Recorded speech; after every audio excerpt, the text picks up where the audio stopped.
আমাকে সবচেয়ে মুরব্বী বলে পরিচয় করে দেওয়া হলেও আমি নিজে কিন্তু এখনো আক্তারদের সঙ্গে মনে করি। আজীবন লড়াই সংগ্রামের মধ্য দিয়ে বড় হয়েছে এবং এখন লড়াই করে চলেছি। আমরা বিশ্বাস করি বাংলাদেশের মানুষ সংগ্রাম লড়াই এটাতে মজ্জাগত। যে কোনো বিপদে যে কোনো দুঃসময়ে সবাই এক হয়ে লড়াই করতে জানে, তার প্রমাণ জুলাই দিয়েছে। গত পরশু ইউএস বাংলাদেশ একটা বিজনেস ফোরামের সভা হচ্ছিল। সেখানে আমাদের সম্মানিত, সকলের সম্মানিত, বিশ্বের সম্মানিত প্রফেসর ইউনূস যখন কথা বলছিলেন, আমার বারবার করে মনে হচ্ছিল যে আমি এই দেশের স্বাধীনতার ঘোষক শহীদ প্রেসিডেন্ট জিয়াউর রহমানের কথা স্বপ্ন দেখেছিলেন যে বাংলাদেশকে একটা গণতান্ত্রিক, একটা সমৃদ্ধ এবং দুর্নীতিমুক্ত একটি বাংলাদেশে পরিণত করবেন। তার সমস্ত কথাগুলো সেই সভায় প্রফেসর ইউনূসের কথা থেকে বেরিয়ে আসছিল। বাংলাদেশের মানুষ কিন্তু প্রতিবার লড়াই করেছে, সংগ্রাম করেছে। যেদিন থেকে একটা দুঃসহ, একটা দানবীয় একটি শাসক গোষ্ঠী বাংলাদেশের উপর চেপে বসেছে, সেদিন থেকেই বাংলাদেশের মানুষ লড়াই শুরু করেছে। আমি পার্টিকুলার কোনো পলিটিক্যাল পার্টিকে কথা বলতে চাই না, প্রায় প্রতিটি মানুষের বিরুদ্ধে সংগ্রাম করেছে। যেমন করেছে আপনার সেই তেঁতুলিয়ার গ্রামের মানুষ, ঠিক আপনারা এইখানে এই প্রবাস মধ্যপ্রাচ্যে যারা আপনার বাংলাদেশের উন্নয়নে বলুন, প্রতিটি কাজে বলুন যে সহযোগিতা করছে, সেটাও স্বপ্ন দেখেছিলেন শহীদ প্রেসিডেন্ট জিয়াউর রহমান। এবং আজকে গার্মেন্টসের যে নারীরা আমাদের যে কাজ করছেন এবং একটা নতুন একটা অধ্যায় সূচনা করতেন, সেটা কিন্তু স্বপ্ন দেখেছিলেন শহীদ প্রেসিডেন্ট জিয়াউর রহমান। একজনের শাসন ব্যবস্থা থেকে বহুদলীয় গণতন্ত্র এবং একই সাথে মুক্ত সমাজ, একটা আপনার মুক্ত সংবাদ প্রবাহ, freedom of speech, freedom of press, এগুলো স্বপ্ন দেখেছিল শহীদ প্রেসিডেন্ট জিয়াউর রহমান।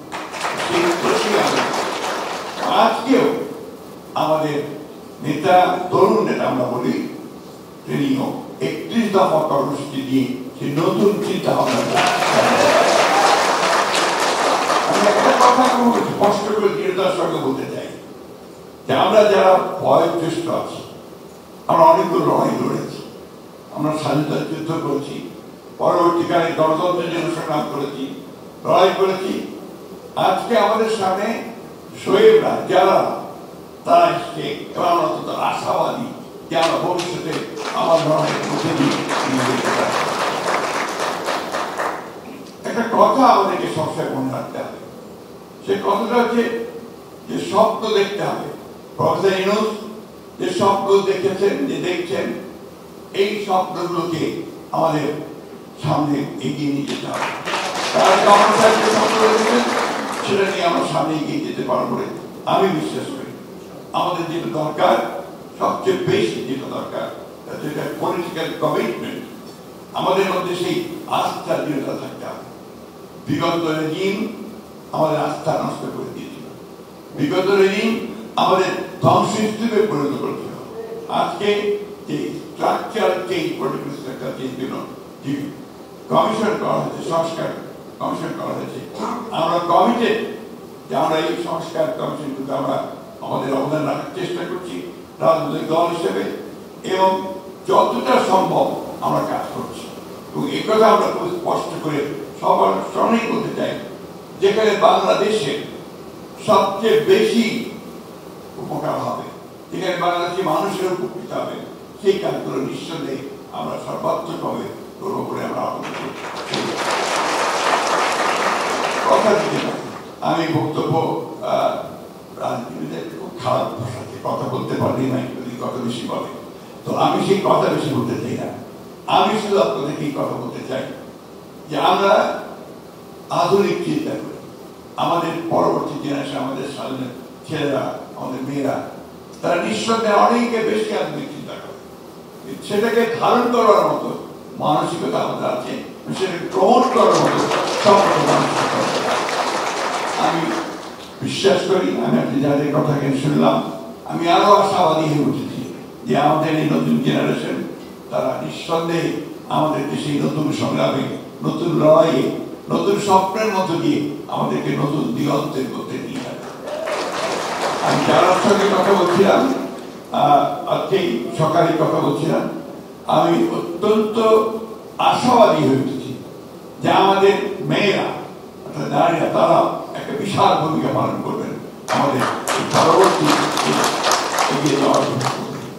আসুন, একটাই আহ্বান আমাদের সকলের, আপনাদের সকলের কাছে, যাতে আমরা সবাই এক হয়ে যাই, একই একটা বিষয়, বাংলাদেশের বিষয়ে। সবার আগে বাংলাদেশ, সবার আগে বাংলাদেশ, এটাই হোক আমাদের। ধন্যবাদ।